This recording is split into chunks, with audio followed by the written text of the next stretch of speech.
महाराष्ट्राचं कुलदैवत छत्रपती शिवाजी महाराज,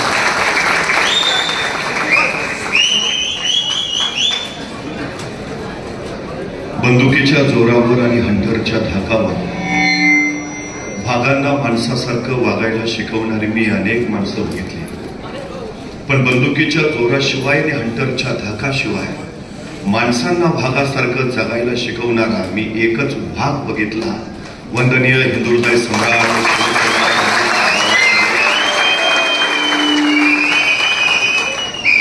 सगळं सुरळीत चालू असताना राज्यकारभार करणं वेगळं आणि संकटांची एकामागोमाग एक मालिका कोसळत असताना त्याचा धीरोदात्तपणे मुकाबला करत त्या संकटातून महाराष्ट्राला अलवार बाहेर काढणं वेगळं.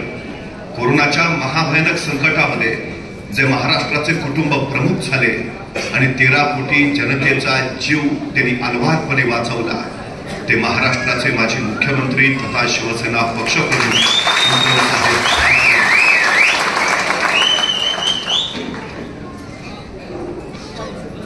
मंचावर उपस्थित असलेले महाविकास आघाडीचे सर्व पक्षांचे सर्व नेते, परंपरा जोपासणाऱ्या प्रचंड मंदिरांचा हा विलक्षण जिल्हा आहे.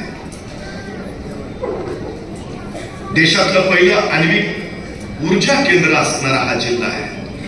आशियातली सगळ्यात मोठी औद्योगिक वसाहत असणारा हा जिल्हा आहे. वारली चित्रकलेचा हा जिल्हा आहे. तारका नृत्याचा हा जिल्हा आहे. खर तर साऱ्यांच्या समतेच्या समानतेच्या धाग्यावर एकत्र बांधलेला हा जिल्हा आहे आणि विक्रमी वेळा पक्षांतर केलेल्या खासदाराचाही हा जिल्हा आहे.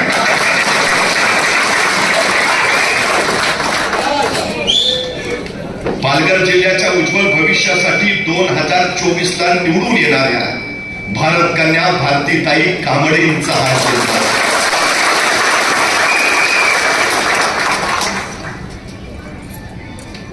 वसईवरची माझी अप्पानी भगवा फडकवला आणि मराठी परंपराचा संपन्न वारसा इथं चालू झाला. शौर्याची, पराक्रमाची, परिवर्तनाची ती नांदी घडवणारा, 1942च्या चलेजावच्या चळवळीमध्ये अग्रस्थानी असणारा आणि 14 ऑगस्ट 1942ला 5 हुतात्मे देशासाठी देणारा तो हाच पालघर जिल्हा. अनेकांनी बलिदान देऊन देशाला स्वातंत्र्य मिळवून दिलं. आम्हाला मतदान करून फक्त हे मिळालेलं स्वातंत्र्य टिकवायचं आहे. ही दुसऱ्या स्वातंत्र्याची लढाई आहे. या दुसऱ्या स्वातंत्र्याचे आपण सैनिक आहोत. खरं तर ज्या दिवशी डॉक्टर बाबासाहेब आंबेडकरांनी या देशाला राज्यघटना समर्पित केली, त्या दिवशी डॉक्टर बाबासाहेब आंबेडकर अत्यंत आनंदानं संसदेतून बाहेर आले. त्यांच्या चेहऱ्यावरचा तो आनंद आपण आचार्य कृपलानींनी त्यांना विचारलं, डॉक्टर साहेब आज प्रचंड आनंदी आहात? आणि डॉक्टर बाबासाहेब आंबेडकर म्हणाले, पूर्वी राजा राणीच्या पोटातून जन्माला येत होता, आता तो मतपेटीतून जन्माला येतो. या देशाची संपन्न लोकशाही आहे जिथं प्रत्येकाला समान मताचा अधिकार दिला जाईल. पण आचार्य कृपलानी म्हणाले, पण डॉक्टर साहेब आपल्या देशातली जनता अडाणी, अज्ञानी, त्यांची मतं विकतही घेतली जातील. डॉक्टर बाबासाहेब आंबेडकर म्हणाले, खरं आहे तुझं, पण ज्या दिवशी इथल्या मतदारांना त्यांच्या मताची किंमत कळेल त्या दिवशी इथले मतदारच इथले राजे असतील हे लक्षात आलं. काळ पुढे आला. जगातली सगळ्यात मोठी लोकशाही म्हणून या देशाच्या लोकशाहीचा गौरव झाला. पण नंतरच्या कालावधीत मतपेट्या पळवल्या जाऊ लागल्या, नंतर आमदार पळवले जाऊ लागले, आता पक्षात पळवून देत आहेत. शिवसेना फोडली. सर्वसामान्य जनतेला प्रश्न पडला का? इतर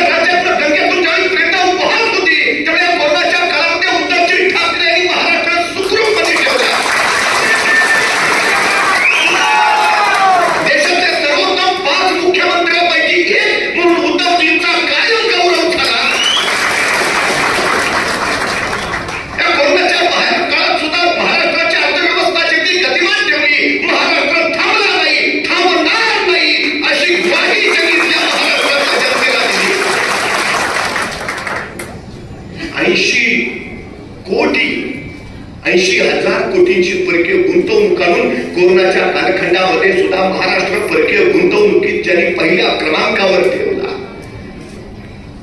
उद्योगधंदे रोजगार वाढवले. ते उद्धवजी ठाकरे लोकप्रिय लोकमान्य ठरतायत हे बघितलं आणि तुम्ही फोडाफोडीचं राजकारण चालू केलं. तुम्हाला उद्धवजी ठाकरे मुख्यमंत्री का नको होते तर महाराष्ट्रातले उद्योग तुम्हाला गुजरातला द्यायचे होते म्हणून. तुम्हाला उद्धवजी ठाकरे मुख्यमंत्री नको होते कारण 17,000 कोटीचा डायमंड फोर्स तुम्हाला गुजरातला वळवायचा होता म्हणून. तुम्हाला उद्धवजी ठाकरे मुख्यमंत्री नको होते कारण आरेचं जंगल तुम्हाला मेट्रोला द्यायचं होतं म्हणून. तुम्हाला उद्धवजी ठाकरे मुख्यमंत्री पदी नको होते कारण धारावी तुम्हाला अदानीला द्यायची होती म्हणून. तुम्हाला उद्धवजी ठाकरे मुख्यमंत्री नको होते कारण तुम्हाला वाढवण बंदर करायचं होतं म्हणून. तुम्हाला उद्धवजी ठाकरे नको होते कारण पुणे करूचा प्रकल्प तुम्हाला गतिमानतेने पुढे न्यायचा होता म्हणून. जीएसडब्ल्यू बंदर तुम्हाला करायचं होतं म्हणून. कारण महाराष्ट्राचं हित हेच उद्धवजी ठाकरेंचं एकमेव ध्येय होतं आणि तुम्हाला मुंबई खिळखिळी करायची होती, महाराष्ट्र लुटायचा होता म्हणून तुम्हाला उद्धवजी ठाकरे मुख्यमंत्री पदी नको होते. तुम्ही उद्धवजी ठाकरेंना मुख्यमंत्री पदावर उतरवू शकलात पण महाराष्ट्राच्या जनतेच्या मनात न कसे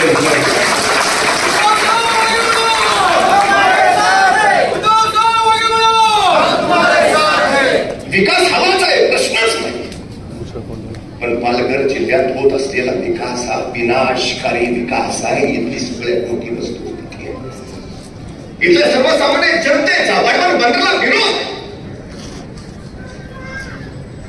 भूमिपुत्रांच्या छाताडावर विकासाच्या इमारती उभा राहणार असतील तर त्या सगळ्याचा उपयोग तरी काय. महाविकास आघाडी जनतेच्या त्या विकासासाठी कटिबद्ध आहे. कारण तुम्ही काय काय सांगितले, वचन तुम्ही मोडलं, शब्द तुम्ही मोडलात. वंदनीय बाळासाहेब ठाकरेंच्या खोलीमध्ये जो शब्द दिला होता तो तुम्ही मोडलात. उद्धवजी ठाकरे आजही सांगताय मी आई तुळजा भवानीची शपथ घेऊन सांगतो हो हे ठरलंच होतं. काँग्रेस राष्ट्रवादी बरोबर आम्ही केलो म्हणून तुम्ही थैथयात केला. पण भारतीयचा शपथविधी आम्ही आधी केला का तुम्ही आधी केला. तुम्ही राष्ट्रवादी बरोबर गेला की चांगलं आणि आम्ही गेलो की हिंदुत्व सोडलं. आम्ही काँग्रेस बरोबर गेलो की उद्धवजींनी हिंदुत्व सोडलं. तुम्ही काँग्रेसचे आदर्श नेते घेतले की चांगलं. हे सर्वसामान्य जनतेला आता कळू लागलंय, समजू लागलंय. हे कशासाठी का इंग्रज व्यापारी म्हणून आले आणि राज्यकर्ते बनले. हे राज्यकर्ते म्हणून आले आणि व्यापारी बनले. हे जनतेला सगळं कळू लागलं.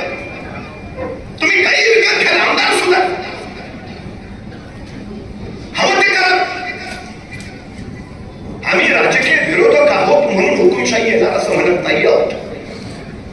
व्हरायटी ऑफ डेमोक्रेसी असा परवा अहवाल प्रसिद्ध झालाय. तो स्वीडन स्थित संस्थेनं प्रसिद्ध केलाय.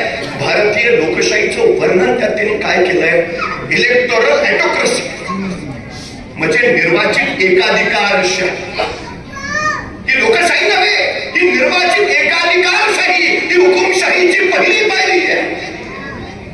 ही स्वीडन स्थित संस्था म्हणून ती आम्ही लागली. कुठल्या देशाला देश लागलाय.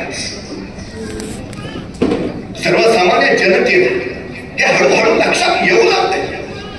परवा तुमचे खासदार म्हणाले आम्हाला संविधान बदलायचं म्हणून आम्हाला 400 बदलायचं आहे. हे तू लक्षात यायला लागते. हे कशासाठी.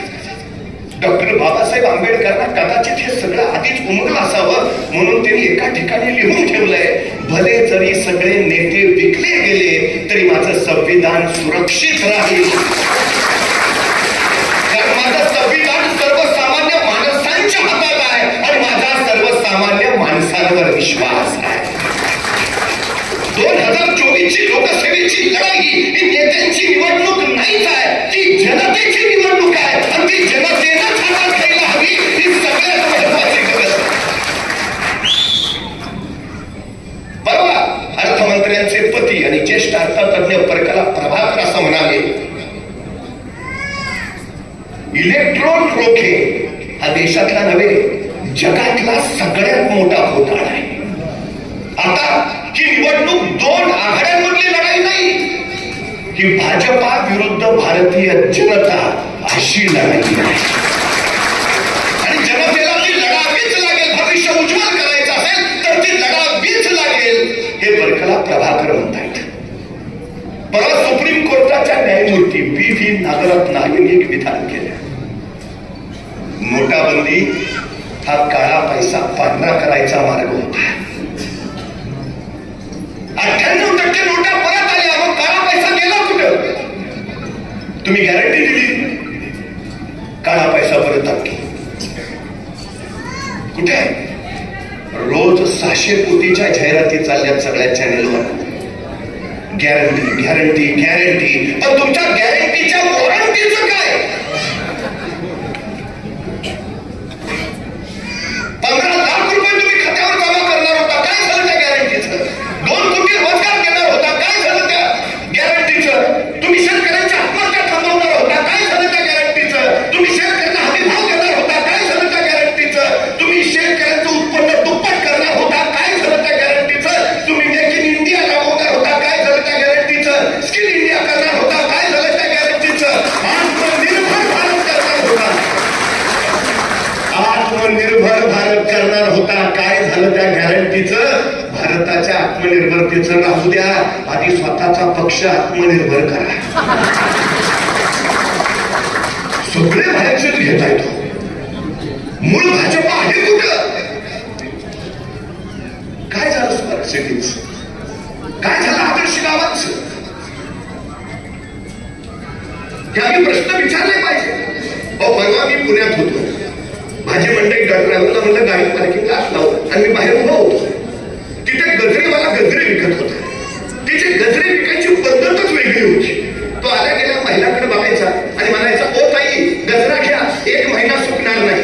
ओ ताई गजरा घ्या, 1 महिना सुकणार नाही. अहो गजरा न घालता या महिना सुद्धा वळून वळून बघायच्या.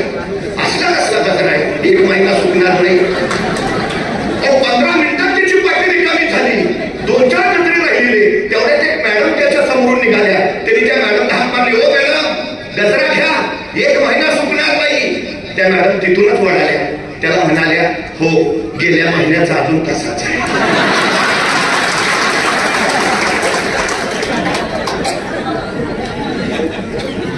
या निवडणुकीला हे परत येतील. 15 लाख तुमच्या खात्यावर जमा करतो, सरळ सांगून टाका गेल्या वेळेचे अजून कसेच.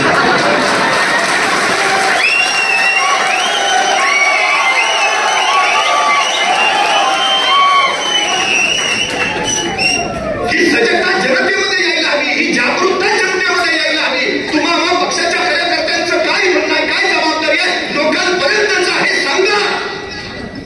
ही फसवणूक होती ती दाखवा. काय बदललं गेल्या 10 वर्षामध्ये, नेमकं काय झालं? 2014 साली देशावर कर्ज होतं फक्त 55 लाख कोटी रुपये.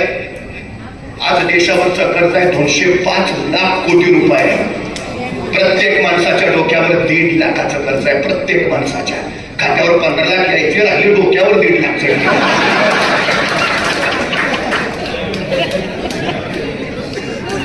जीएसटी मुळे या देशाचं उत्पन्न चौपट झालंय. 1.78 लाख कोटी रुपये या मार्च महिन्यात जमा झाले. म्हणजे उत्पन्न चौपट होतं. 205 लाख कोटीचं कर्ज तुम्ही घेता, मग विकास कुठे आहे? तो कुठे दिसेच ना, गेलाय कुठे नेमका?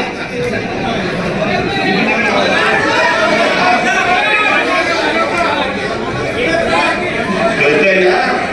हे लोकांना जाऊन सांगितलं पाहिजे. एक छोटस खेडेगाव होतं, गावात शाळा नव्हती. त्या आईला 2 मुलं, विकासाची योजना. त्या काळी मुलीला शिकवायची पद्धतच नव्हती. आईला शेजारच्या गावाच्या शाळेत विकासला टाकलं. म्हणजे उगाच येण्या जाण्यात वेळ घालवू नको, शाळेच्या गावातच राहा, इथंच अभ्यास कर, जेवणाची काळजी करू नको, रोज डबा देते. मग विकास शाळेच्या गावातच राहिला. इकडे आई रोज सकाळी लवकर उठायची, विकासासाठी चांगल्या फुलाचा डबा तयार करायची आणि चांगल्या फुलाचा डबा योजनेच्या हातात द्यायची आणि सांगायची जा विकासला येऊन दे. मग योजना तो डबा घ्यायची आणि चालत चालत चालत विकासच्या शाळेच्या गावाकडे पोचायची. पण अशा वाटेत गेली की चालून चालून योजनेला भूक लागायची आणि मग विकासासाठी दिलेल्या डबा ते आट्यातच उघडायचे. त्याचं चांगलं चुकलं सगळं खाऊन घ्यायचे आणि राहिलेला उरलेला डबा विकासला नेऊन द्यायची. आईला वाटलं आता वर्षभर आपण विकासला एवढं चांगलं चुकलं खाऊ घालतोय, विकास कसा आता जायफूट झालेला असला पाहिजे. वर्षाच्या शेवटी विकास घरी आला. विकास होता तेवढाच, योजना मात्र मधल्यामध्ये जाऊन फुटली. गेल्या 10 वर्षात झालं काय? विकास काहीच नाहीये, योजना फक्त फुगल्या. आम्ही नुसतीच नाही.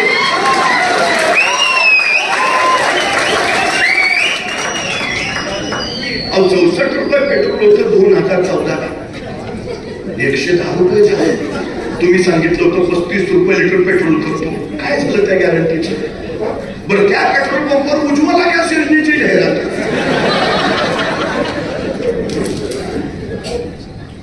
परवा आमच्या शेजारच्या माऊली होत्या, त्या म्हटल्या पूर्वी माझे पाय खूप दुखायचे, चालताना मला प्रचंड वेदना व्हायच्या, उठता बसता भयानक त्रास व्हायचा. नंतर मला उज्ज्वला गॅस योजनेबद्दल कळालं. मग मी उज्ज्वला गॅस योजनेतनं गॅस सिलेंडर घरी आणला. आता मी सिलेंडरवर बसून चुलीवर स्वयंपाक करतो.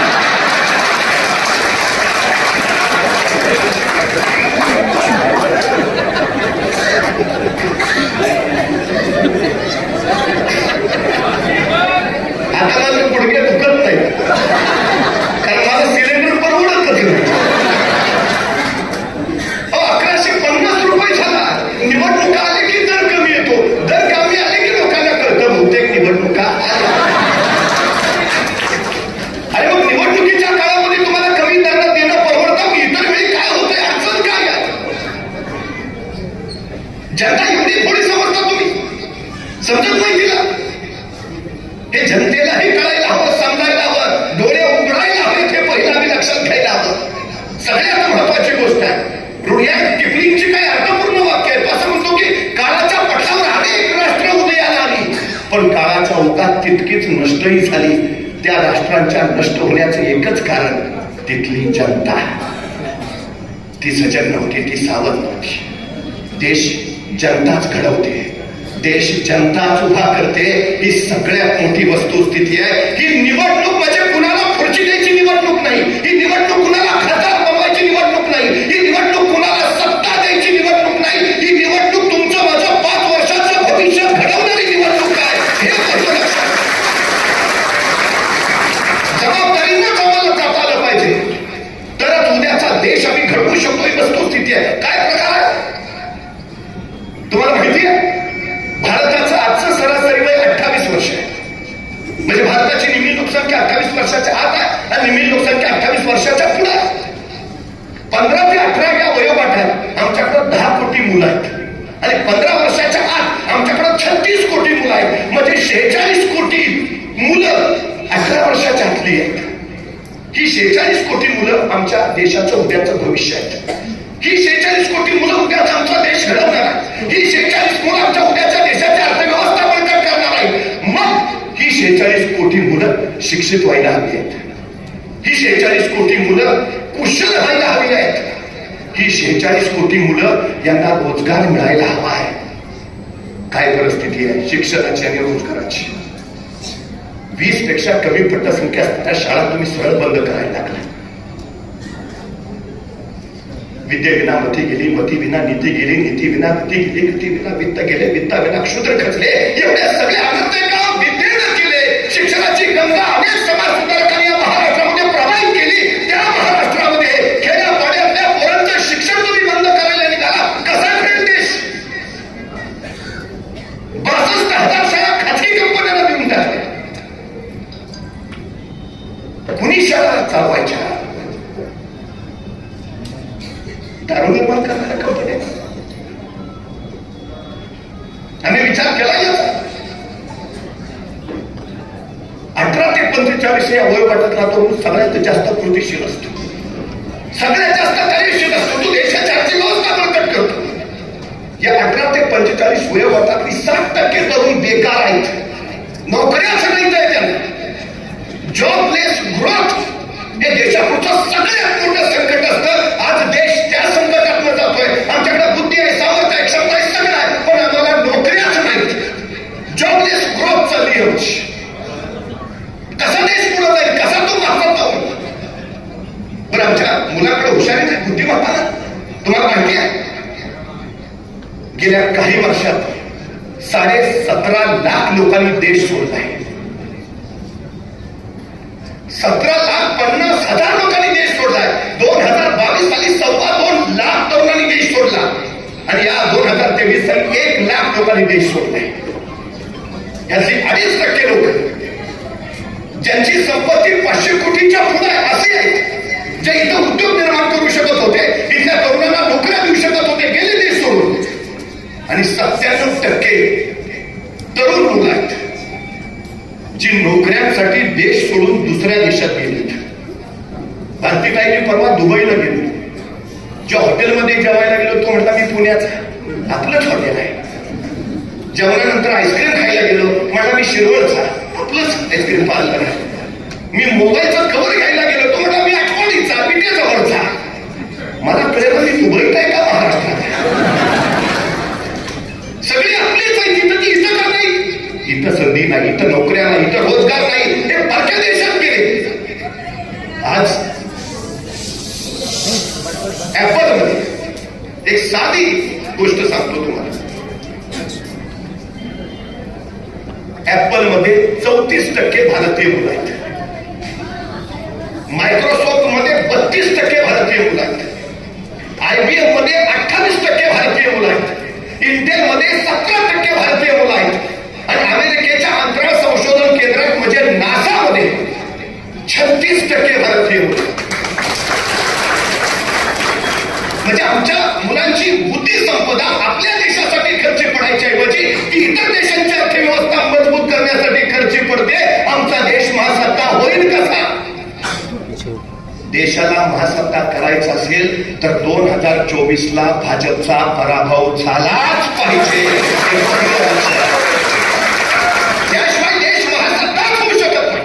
परवा रघुराम राजन असं म्हणाले की 2047 साली हे देश महासत्ता होणार म्हणताय. दिवस स्वप्न आहे, कशाच्या बळावर होणार. तुमच्याकडे शिक्षण व्यवस्था नाही, तुमच्याकडे कुशल मनुष्यबळ नाही, सामान्य माणसाचं जगणं महान होत चाललंय. कसा देश महासत्ता होईल. तुमचं माझं देशावर प्रेम आहे, निष्ठा आहे. देशाला महासत्ता बनवायचा ना, तुम्हाला भाजपला पराभूत करावंच लागेल. सगळ्यात महत्त्वाची ही लढाई वेगळ्या पद्धतीची आहे. नारा दिला जातो बेटी बचाओ बेटी पढाओ. तुम्हाला माहिती आहे पहिलीच्या इयत्तेत प्रवेश घेणाऱ्या मुलींची संख्या होती 1,03,54,770. त्यापैकी 12वी किती जणी पोचल्या. 20 लाख. म्हणजे पहिली ते 12वी या मधल्या टप्प्यात किती मुलींची गळती झाली. 83 लाख. पहिलीपासून 12वी पर्यंत 83 लाख मुली बाहेर पडल्या शिक्षणाच्या प्रवाहातून. काय सांगता बेटी बचाव बेटी पढाओ. 83 लाख. महाराष्ट्रात बिअरच्या विक्रीत घट झाली म्हणून सरकारनं अभ्यासगट नेमलाय. विक्री कशी वाढवावी. पण 83 लाख मुली शिक्षणाच्या प्रवाहातून बाहेर पडल्या. त्या गळतीसाठी एखादा अभ्यासगट नेमावा असं यांना अजिबात वाटलेलं नाही. ही सगळ्यात मोठी गोष्ट आहे. मेरा देश मेरा परिवार म्हणता ना तुम्ही, मग मणिपूर त्यात येत नाही. बेटी बचाव सांगता मणिपूरमध्ये व्यवस्थित महिलांची धिंड काढली. त्यावेळी का नाही गेला तुम्ही. रामराज्याकडे जातो जातो असं वाटत असतं ना, आणि रोमराज्याकडे जातो हो की काय अशी भीती वाटायला लागली आम्हाला. 4.5 लाख महिला गायब झाल्यात. 2021 सालाचा अहवाल आहे. 90,113 मुली त्यातल्या 18 वर्षाच्या आतली आहेत. गायब. बेटी बचाव बेटी पढाओ ही वस्तुस्थिती आहे. कुठल्या देशाने चालू होता. ज्या राज्यानं देशाला दिशा दिली ते राज्य कुठल्या दिशेला चालले ती दिशा देण्याची जबाबदारी आमची आहे. योग्य दिशेला महाराष्ट्राला राष्ट्राला न्यायची जबाबदारी आमची आहे. 350 वर्षापूर्वी छत्रपती शिवाजी महाराजांनी याच मातीमध्ये स्वराज्य उभारलं. कुणी प्रशिक्षित फौजा नव्हत्या, कुणी बाहेरून कवायती फौजा मागवल्या नव्हत्या. तुमचे आमचे बापच होते महाराजांच्या खांद्याला खांदा लावून लढत होते. त्यामुळे हे स्वराज्य उभारलेलं आहे. ही दुसऱ्या स्वराज्याची लढाई आहे. पुन्हा उभा राहावंच लागेल. अहो त्या अफजल खानात 40,000 फौजनीशी महाराष्ट्राकडे निघाला. 40,000 येता येता त्यांनी महाराजांच्या सरकारला खलिदे पाठवायला सुरुवात. सोबत या नंतर घराघरावरनं नांगर केलो. आता नाहीत का सोबत या नाहीतर ईडी CBI पाठवतो. तसाच प्रकार त्यावेळी पण असाचे खलिदा खोडण्याची खोपड्याकडे गेले आणि खंडूची खोपडा फितूरच खानाला जाऊन मिळाला. असाच एक खलिदा कान्होजी जेबी नाईक देशमुखांकडे आले. सोबत या नाहीतर पत्नावरनं नांगर ठेवलो. घराघरावरनं पोराबाळांवरनं नांगर ठेवलो आणि कान्होजी जेबे तो खलिदा घेऊन महाराजांकडे आले. राजा खानाचा खलिदा आलायची. राजे म्हटले काय म्हणतो खान? येऊन मिळा म्हणतो आम्हास नाहीतर घराघरावरनं गडावाचा नांगर फिरले. महाराज म्हटले कान्होजी काका मग तुम्हीच निर्णय घ्या. असं कसं राज? अहो काका तुमच्या वतनाचा प्रश्न आहे, तुमच्या जहागिरीचा प्रश्न आहे, तुमच्या पोराबाळांचा कुटुंबाचा प्रश्न आहे. कान्होजी काका तुम्ही निर्णय घ्या.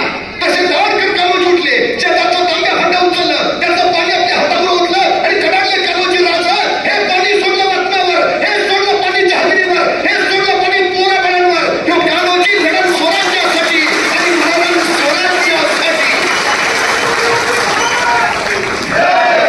रणमैदानात जेव्हा राजा तुम्हाला हाडं दिसतील, ज्या हाडातून स्वराज्य आणि शिवराय शिवराय असा घोष ऐकू येईल ती हाडं या कान्होजी जेबे नाईक देशमुख. ही निष्ठा आहे, ही निष्ठा. ही लोकसभेची निवडणूक गद्दार विरोधात निष्ठावंत अशी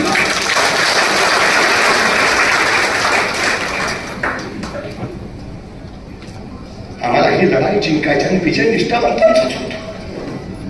स्वार्थानं फितुरीनं गद्दारीनं राज्य कोसळतात आणि निष्ठेनं राज्य उभा राहतात. हा इथला इतिहास आहे, हा इथला इतिहास आहे. भारतीताईच्या निष्ठेनं उभा राहिल्यात.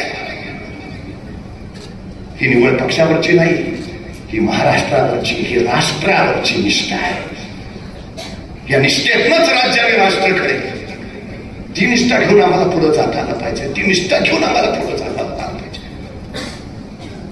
आज परिस्थिती झोबाजुनी अडचणीची आहे. रोज 10 ते 12 शेतकरी आत्महत्या करतायत महाराष्ट्रात. रोज त्यांच्या जगण्याचा अर्थ काय, आभार काय, जगाचा पोशिंदा. कोरोनाच्या काळामध्ये जग जगवलं ते त्या शेतकरी. 2014 साली 540 रुपयाला DAPचं पोतं मिळत होतं. आज त्याची किंमत 1650 रुपये झाली आहे. उद्धवजी ठाकरे मुख्यमंत्री होते, सोयाबीनचा दर 11,000 रुपये होता. आज सोयाबीनचा दर किती आहे माहितीये? 4,500. का सोयाबीनचा दर वाढला माहितीये? 1,38,000 कोटीचं खाद्यतेल परदेशातून आयात केलं यांनी आणि सोयाबीनचे दर पडले 165 लाख टन तेल आयात केलं. कसं सोयाबीन जाता वापरलं घेतलं जातं. संपला शेतकरी. अहो एका शेतकऱ्याचं सोयाबीन म्हणून तुम्ही 1.5 लाखाचं नुकसान केलं आणि किसान सन्मान निधी म्हणून देता किती? 2,000 रुपये. अरे मागितलीत कोणी? तो शेतकरी काय सांगतो? मला फक्त कष्टाचं दाम द्या, माझ्या पिकाला फक्त हमी भाव द्या, बस दुसरं काय करू. 80 कोटी जनता रेशनच्या धान्यावर जगते. ही लाज वाटणारी गोष्ट आहे आणि अभिमानाने जाहिराती करतात आम्ही 80 कोटी जनतेला रेशनचं धान्य पुरवतो. अरे काय प्रकार आहे?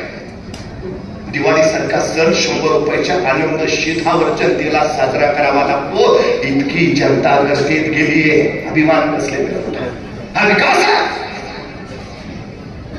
जगणं महाग करून टाकलं सगळं. सगळ्यात मोठी अडचण माहिती आहे? सगळ्यात मोठी कुठला घटक सुखी आहे? सगळ्यात मोठी शोकांतिकाची खरी तर या सगळ्या गोष्टींचा विचार करायला हवा. बदल कुणी बाहेरून करायला येत नाही, तो आपल्यालाच करावा लागतो आणि आपल्यालाच त्यासाठी उभा राहावं लागतं. ही सगळ्यात मोठी गोष्ट. आता काय सांगायचं चाललं, 12 तास अभ्यास करणारा पिंटू इतिहासात नापास झाला. वडिलांना आश्चर्यच वाटलं, पूर्ण 12 तास अभ्यास करतोय आणि इतिहासात नापास. वडील सरळ शाळेत गेले, टीचरना म्हणजे आमच्या पिंटूचा इतिहासाचा पेपर दाखवा. शिक्षकांनी ठेवला पुढं. वडिलांनी पहिला प्रश्न वाचला, देशाला स्वातंत्र्य कधी मिळाले? पिंटूला लिहिलं होतं 2014. देशात रेल्वे कधी सुरू झाली? पिंटूला उत्तर लिहिलं 2014. देशात औद्योगिक क्रांती कधी सुरू झाली? पिंटूला लिहिलं होतं 2014. वडिलांना काय कळेना, घरी आले, पिंटूला असा झोडवला. काय उत्तर लिहिलीस? देशाला स्वातंत्र्य कधी मिळाले? 2014. रेल्वे कधी सुरू झाली? 2014. औद्योगिक क्रांती कधी? 2014. काय लिहिलंयस? तसा पिंटू म्हटला, बाबा तुम्हीच तर सारखं सारखं म्हणत असता 70 वर्षात या देशात काहीच झालं नाही.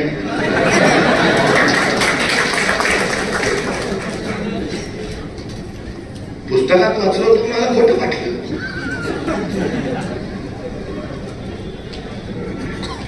का उभा राहायला पाहिजे माहितीये?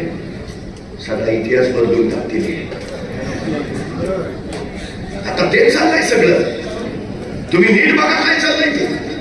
70 वर्ष सुई बनवायची ताकद नव्हती. देश स्वतंत्र झाला त्यावेळी, त्याच्यावर हा देश अनुभव बनवणारा झाला. 70 वर्षात काय झालं तुम्ही विचारता? 150 वर्ष इंग्रजांचं राज्य सोचलं या देशानं, 700 वर्ष मोगलांचं राज्य भोगलं या देशानं. पण पंडित नेहरू असं कधी नाही म्हणले की सगळंच उद्ध्वस्त झालंय, मी काय करू? नाही, त्यांनी पुन्हा सुरुवात केली. सुईपासून सुरू झालं आणि हा देश बलशाली प्रगतीशालीच. तुम्हाला आणखी पुढे जायचं, तुम्ही दुसऱ्याच गोष्टी सांगताय. इतिहास बदलणं सोपं असतं, इतिहास घडवणं अवघड आहे. आपण सगळे इतिहास घडवण्यासाठी उभा आहोत, हे पहिलं लक्षात असू द्या. सगळ्यात महत्वाची गोष्ट आहे, सगळ्यात महत्वाची. आणि सगळ्यात महत्वाचा विषय सांगतो, ही लढाई फक्त शिवसेनेची नाही, ही लढाई केवळ राष्ट्रवादीची नाही, ही लढाई केवळ काँग्रेसची, आपची, शेकापची अजिबात नाही. ही या राष्ट्रातल्या प्रत्येकाची लढाई आहे, प्रत्येकाची. कारण सत्याचे काय दिसतंय ते कुणालाही पटणार नाही.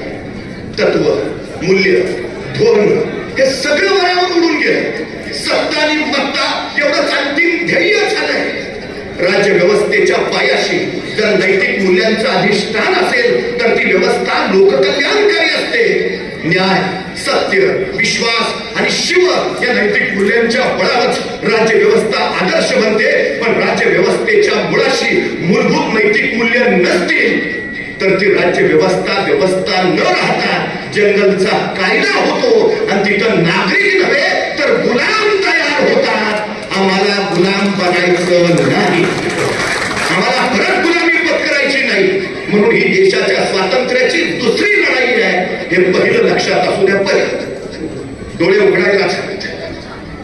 यावेळी जर डोळे नाही उघडले आणि 2024ला जर पुन्हा भाजप आली तर 2029ला या देशात निवडणुका होणार नाहीत, हे पहिलं लक्षात असू द्या.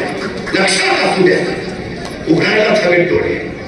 एका शेतकऱ्याच्या घरी एका मांजरीने 4 पिलांना जन्म दिला आणि पिलं जन्माला आल्याबरोबर अच्छे दिन ओरडायला लागली. त्या शेतकऱ्याला आश्चर्य वाटलं. पिलं जन्माला आली आणि अच्छे दिन त्याच्या गावभर झाली. माणसं लगेच पटापटा पळत सुटली. असली कसली पिलाई जन्माला आली, अच्छे दिन म्हणायला लागली. त्या जिल्ह्यातल्या नेत्यालाही कळलं शेतकऱ्याच्या घरी मांजरीने 4 पिलांना जन्म दिला आणि पिलं जन्माला आल्याबरोबर अच्छे दिन म्हणताय. तोही नेता आला. मग म्हटलं ना येणार अच्छे दिन, आणणारच आम्ही, सवालच नाही. आला मांजरीची पिल्लं बघायला आणि ज्यावेळी तो नेता पिल्लांजवळ पोचला, पिल्लं म्हणत होती खराब दिन, खराब दिन, बुरे दिन. तो नेता भयानक संतापला. काय रे, मला तर सांगितलं पिल्ला अच्छे दिन म्हणताय, इथं आलो तरी खराब दिन बुरे दिन चाललंय, काय चाललंय? तसा शेतकरी म्हणला, साहेब ती जन्माला आली तेवढ्या अच्छे दिनच म्हणत होती, पण त्यावेळी त्यांचे डोळे उघडलेले नव्हते.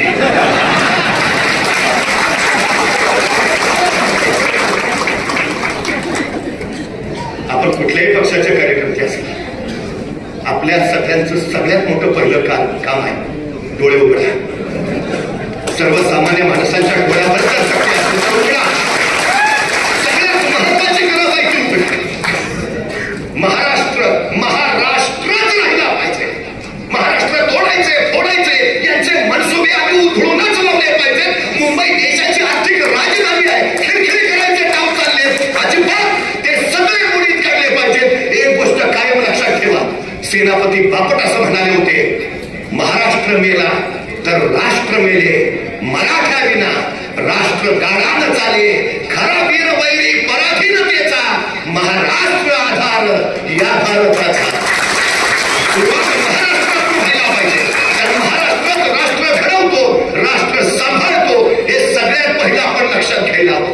आणि हेच त्यांना नको आहे, म्हणून तरी सगळी फोडाफोडी तोडी काय जे चाललंय ना ते त्यासाठी महाराष्ट्रानं सजग आणि सावध राहिलाच हवं.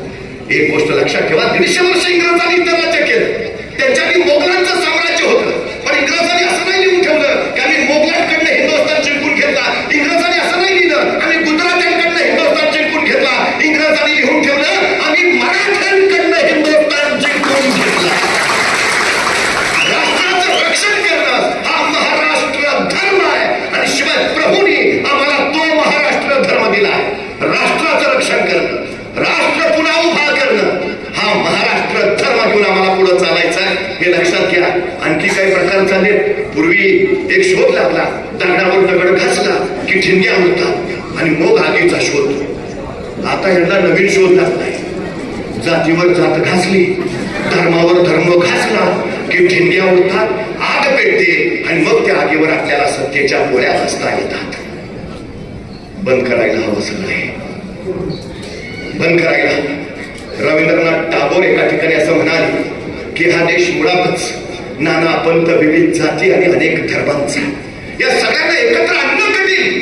ते एकत्र आले तर त्यांच्यात एकत्व निर्माण करणं कठीण, आणि एकत्व जरी निर्माण झालं तर त्यांच्यात राष्ट्रीयत्व निर्माण करणं महाकठीण. पण हे अत्यंत महाकठीण कार्य छत्रपती शिवाजी महाराजांनी स्वराज्याच्या रूपानं या महाराष्ट्रात करून दाखवलं. आम्हाला ते करायचं, ते करायचं. नीतीच्या विरोधात वागणाऱ्यांशी लढणं हाच आमचा धर्म आणि हेच आमचं हिंदुत्व. हृदयात राम, हाताला काम, हे आमचं हिंदू. त्यामुळं आपण कोण आहोत याचा विचार करू नका, आपण काय करतो आहोत याचा विचार करा. प्रभू श्री रामचंद्र ज्यावेळी लंकेला निघाले होते त्यावेळी रामसेतू बांधण्यासाठी युवलीशी खारुताई सुद्धा धावली होती. युवलीशी खारुताई सुद्धा निव्वळ मनुष्यच नव्हे तर पशु पक्षी प्राणीही प्रभू श्री रामचंद्रांच्या सोबतीला आले होते, कारण प्रभू श्री रामचंद्रांची बाजू सत्याची होती आणि हे सत्याच्या बाजूने उभा राहिले होते. महाविकास आघाडी लढतीये ती सत्तेसाठी नव्हे, सत्यासाठी लढतीये. ती हुकुमशाहीच्या विरोधात लोकशाहीसाठी झुकतीये, ती संविधान वाचवण्यासाठी लढतीये. हे लक्षात असू द्या. उभा राहा पुन्हा एकदा, मनगट सरसुरू द्या तुमची. लक्षात ठेवा, हातातलं रुग्ण बाजूला टाकून आपल्या पोलादी हाताने दिल्लीच्या तख्ताला धडका मारणारा हा महाराष्ट्र आहे. चिरागच्या पल्ल्यात जाऊन अफगाणीच्या पोरांच्या नांग्या ठेचणाऱ्या हाच तो महाराष्ट्र आहे. मृत्यूच्या करांताने बचेंगे तो रार में लढेंगे असं म्हणत थैमान घालणारा हाच तो महाराष्ट्र आहे. लढेंगे न भटके है फुटक्या मारेंगे असं कडाडणारा तो हाच महाराष्ट्र आहे. एक लक्षात असू द्या, वाघ आणि महाराष्ट्र उगा कुणाच्या वाट्याला जात नाही. वाघ आणि महाराष्ट्र उगा कुणाच्या वाट्याला जात नाही, पण कुणी दिवसलं तर फाडल्याशिवाय आणि गाडल्याशिवाय राहत नाही. हा इथला इतिहास.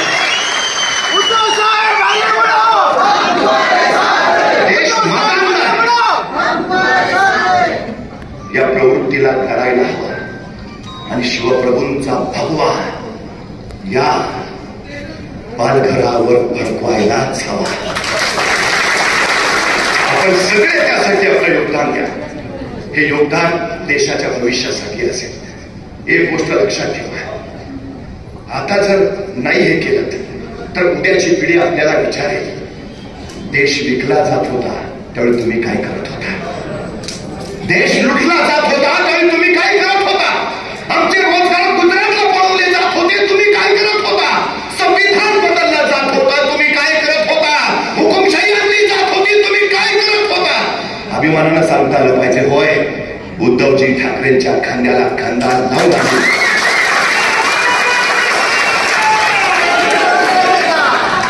ही लढाई जिंकणारच आहोत. भारतीबाई कांबळे विजयाचा ध्वज फडकावून भारत झाला. 30 दिवस, एवढे दिवस, मतदानापर्यंतचे दिवस फक्त देशाच्या भविष्यासाठी द्या. सगळं बाजूला ठेवा. काही जो महिनाभर आपल्या हातात आहे देशाच्या भविष्यासाठी, महाराष्ट्राचं महाराष्ट्रपण आबाधित राखण्यासाठी, बस विजय आपलाच आहे.